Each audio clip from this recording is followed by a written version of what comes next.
President Trump's Liberation Day tariffs have officially taken effect for several countries around the world, with the exception of a few countries such as Mexico and China. What do these tariffs consist of, however? Welcome to the Unbiased Press. I'm Casey Carroll. Please make sure you like and subscribe. With that being said, here are the facts. Before we begin, I think it's important to define the word tariff. A tariff is a tax on imported goods. It's important to note that countries do not pay this tax. If a business wanted to buy an import from a country with a tariff, they would have to pay this tax. So a tariff is a tax that businesses have to pay. Tariffs have been a major part of President Trump's economic platform since his first campaign way back in 2016.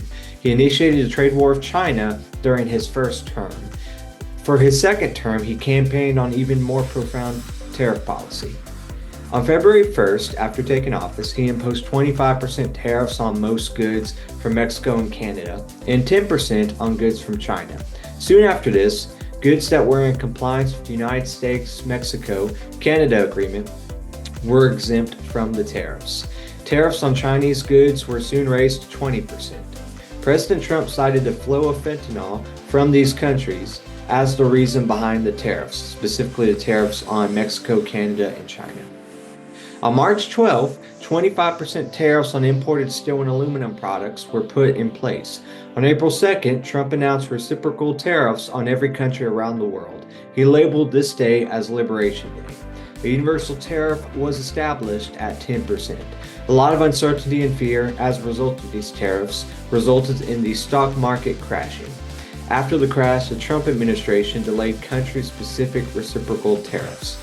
The trade war with China escalated even further, with U.S. tariffs on Chinese goods reaching 145% and Chinese tariffs on U.S. goods reaching 125%. This trade war has temporarily de-escalated with a truce that expires on August 12th. Trump tariffs are currently at 30% on Chinese goods and 10% on U.S. goods. Reciprocal tariffs are set to go into effect on August 7th. While 10% is the baseline rate, some countries have rates of 15 to 50%. These higher rates are mainly with countries that the U.S. has trade deficits with. A trade deficit means that a country imports a lot more than it exports to a certain country.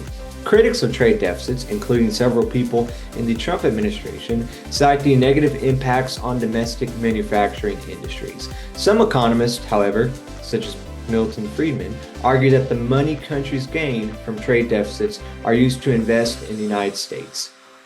While trade deficits seem to be the main reason behind several of these tariffs, some tariffs were put in place for political reasons.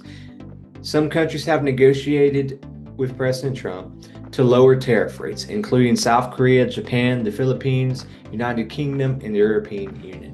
India is facing a 25% due to their support of Russia in the Russia-Ukrainian war. Canada's tariff rate has been boosted to 35%, while Mexico has remained at 25%, so the U.S. and Mexico can work on a deal. The United States is considered to be in a trade war with Mexico, Canada, and China.